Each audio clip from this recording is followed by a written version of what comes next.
Falando sobre fisioterapia cardiovascular, eu me chamo Vinícius Afonso e no vídeo de hoje eu vou mostrar para você como diferenciar os tipos de bloqueio atrioventriculares. Mas antes de falar sobre esse tema, eu te peço a você que ainda não é inscrito para que se inscreva aqui no nosso canal, dá o like, ative as notificações porque isso é muito importante para a gente. Galera, por que o fisioterapeuta trabalha no hospital, trabalha na enfermaria, mais precisamente na UTI ou na reabilitação cardiopulmonar? Por que ele precisa saber identificar os tipos de bloqueio atrioventriculares? Porque alguns bloqueios configuram contraindicação à realização de condutas ativas por parte do paciente. Então é muito importante que a gente saiba diferenciar isso. É importante que a gente saiba o básico do básico do básico do eletrocardiograma. Vamos falar sobre aqui as principais ondas. A onda P, que representa a despolarização atrial, o complexo QRS, que representa a despolarização ventricular, e a onda T, que representa a repolarização ventricular. Além disso, eu quero mostrar para vocês só mais uma coisa, só mais um evento, que é o intervalo PR. Intervalo PR é o período de tempo que vai do início da despolarização atrial até o início da despolarização ventricular. O intervalo PR, ele tem uma medida de normalidade. Ele tem um padrão específico para a gente considerar normal, que é entre 3 a 5 milímetros, ou seja, entre 3 a 5 quadradinhos. A gente também pode considerar em tempo, entre 120 a 200 milissegundos. Uma vez que eu tenho um prolongamento, ou seja, mais do que 5 milímetros, mais do que 200 milissegundos, possivelmente a gente vai ter uma condição de atraso ou bloqueio atrioventricular. E é o que a gente vai mostrar a partir dos próximos slides. Então vamos começar falando aqui sobre o bloqueio atrioventricular de primeiro grau, o BAV de primeiro grau, onde a gente nota claramente aqui, da onda P para o complexo QRS, mais do que 5 milímetros. Aqui, na verdade, a gente tem 8 milímetros. Não necessariamente é um bloqueio, a gente está tratando aqui mais de um atraso atrioventricular, mas popularmente ele ficou conhecido aí como bloqueio atrioventricular de primeiro grau. Esse caso não necessariamente configura uma contraindicação à realização de exercício físico, a contraindicação à mobilização, embora você precise estar atento. O bloqueio atrioventricular de segundo grau, ele pode ser observado de duas formas.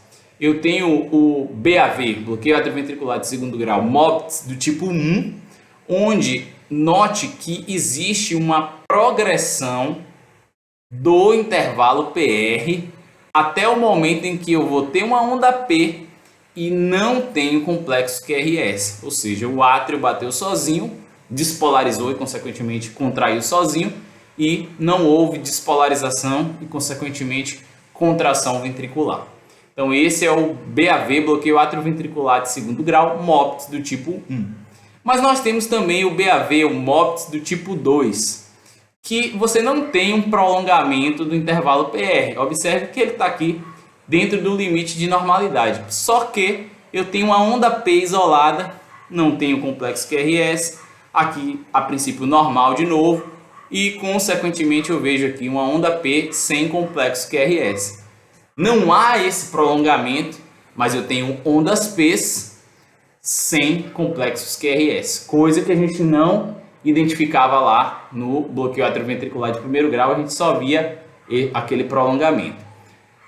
Os bloqueios atrioventriculares de segundo grau, num primeiro momento, eles também não configuram uma contraindicação à realização de exercício físico, apesar de que a gente deve estar atento. Inclusive, algumas diretrizes trazem o surgimento durante o exercício, durante a mobilização, de um bloqueio atrioventricular de segundo grau, como aí sim sendo uma contraindicação. Ou seja, se no começo o paciente não tinha e durante a atividade ele desenvolveu, também a gente para. Se ele já tinha desde o começo, a gente continua com calma, mas de olho vivo. O que de fato representa uma contraindicação em qualquer situação é o bloqueio atrioventricular de terceiro grau. O que a gente observa aqui? Átrios e ventrículos despolarizando em total assincronia. Não existe, a gente lembra que normalmente tem a despolarização atrial e uma despolarização ventricular, ou seja, é uma onda P para cada complexo QRS.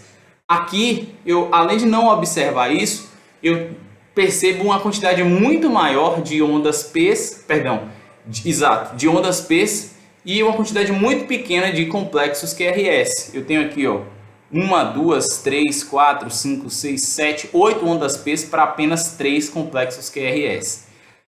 Isso é muito ruim, porque a frequência ventricular ela vai estar muito baixa, aqui por volta até de 30 batimentos, 40 batimentos. E conforme você põe o seu paciente para fazer alguma atividade, o risco dele ter uma síncope, um desmaio, é muito grande. Então, sempre quando você observar essa sincronia atrioventricular, significa que os átrios estão despolarizando num ritmo e os ventrículos em outro ritmo. E a chance de síncope é muito grande. Isso aqui é contraindicação a qualquer conduta ativa.